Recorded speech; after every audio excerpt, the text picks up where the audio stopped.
Baik, perkataan selanjutnya makada wadingiga mas sempajat duha berjamaah.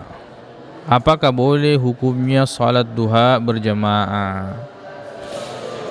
Yewe gawe de natama digau ya masyhur ya rega yang selalu dilakukan oleh Nabi sallallahu alaihi wasallam.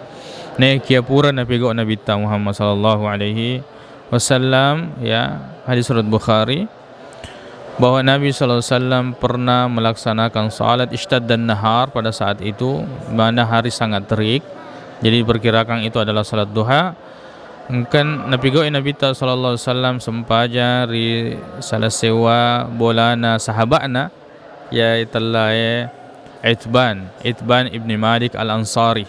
Itban ibni Malik al-Ansari. Jadi nareko ta cicengi ya weddingi insyaallah nekia ya roda kita orange nareko dipegau terus menerus nasabak de gaga contohna poleri Nabi Muhammad sallallahu alaihi wasallam.